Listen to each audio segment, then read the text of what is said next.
കാലാകാലമായി മലയാളിയുടെ മനസ്സിൽ ആഴത്തിൽ പതിഞ്ഞൊരു യക്ഷിക്കഥ. പുതുമയാർന്ന ആഖ്യാന ശൈലിയിലൂടെ ആ യക്ഷിയെ മോഡേൺ ആക്കിയെടുത്തപ്പോൾ മലയാളിക്കും മലയാള സിനിമയ്ക്കും ലഭിച്ചത് ഒരു പുത്തൻ ദൃശ്യാനുഭവം. കള്ളിയാങ്കാട്ട് നീലിയുടെ കഥ പറഞ്ഞ ലോക ചാപ്റ്റർ 1 ചന്ദ്രയാണ് ഈ വർഷം ഏറ്റവും കൂടുതൽ കളക്ഷൻ നേടിയ മലയാള സിനിമ. ട്രാക്കിംഗ് വെബ്സൈറ്റായ സാഗ്നിൽക്കിന്റെ കണക്ക് പ്രകാരം 303.86 കോടി രൂപയാണ് ലോകയുടെ ഫൈനൽ കളക്ഷൻ. ഇതിൽ 184 കോടിയോളം ഇന്ത്യ ഗ്രോസും 120 കോടിക്കടുത്ത് ഓവർസീസിൽ നിന്നുമാണ്. കേരള ബോക്സ് ഓഫീസിൽ ഏറ്റവും കൂടുതൽ കളക്ഷൻ നേടിയ സിനിമയായും ലോക മാറിയിരുന്നു, 120 കോടിക്ക് മുകളിൽ.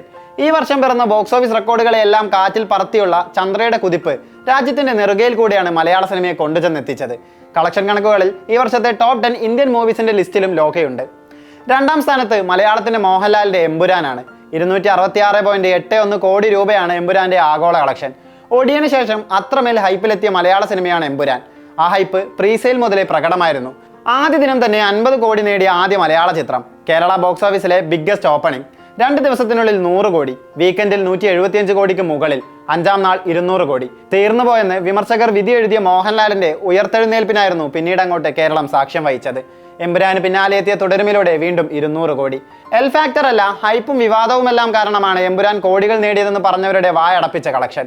മോഹൻലാലിന്റെ സ്ലീപ്പർ സെൽ ഫാൻസ് ഉണർന്നതോടെ ഇക്കൊല്ലം ഏറ്റവും കൂടുതൽ കളക്ഷൻ നേടുന്ന 3-ാം ചിത്രമായി തുടരും മാറി. കേരള ബോക്സ് ഓഫീസിൽ ആദ്യമായി 100 കോടി നേടിയ സിനിമയും തുടരുമാണ്. ആഗോളതലത്തിൽ 236 കോടിയോളമാണ് തുടരും സ്വന്തമാക്കിയത്. 4-ാം സ്ഥാനത്ത് മെഗാസ്റ്റാറിന്റെ കളങ്കാവലാണ്. മികച്ച നടനുള്ള സംസ്ഥാന പുരസ്കാരത്തിന്റെ തിളക്കത്തിൽ നിന്ന മമ്മൂക്കയുടെ പുത്തൻ അവതാരമായിരുന്നു കളങ്കാവലിൽ തെളിഞ്ഞത്.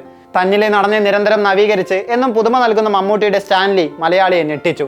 കളക്ഷനിൽ കുതിച്ചു. 83 കോടിക്ക് മുകളിലാണ് കളങ്കാവൽ ആഗോളതലത്തിൽ നേടിയത്. ഇതുവരെ ഓട്ടം നിർത്താത്ത ചിത്രം കേരള ബോക്സ് ഓഫീസിൽ നിന്ന് 25 ദിവസത്തിൽ കൊയ്തത് 37 കോടിക്കടുത്താണ്. 5-ാം സ്ഥാനത്ത് ഒരു ഹൊറർ ചിത്രമാണ്, പ്രണവ് മോഹൻലാലിന്റെ DS ഇറേ. പ്രിവ്യൂ ഷോ മുതൽ അൾട്രാ പോസിറ്റീവ് ലഭിച്ച DS ഇറേ 82 കോടിക്ക് മുകളിൽ ആഗോളതലത്തിൽ നേടിയെന്നാണ് ട്രാക്കർമാർ റിപ്പോർട്ട് ചെയ്യുന്നത്. പ്രണവിന്റെ മികച്ച പ്രകടനവും ഏറെ ചർച്ച ചെയ്യപ്പെട്ടിരുന്നു.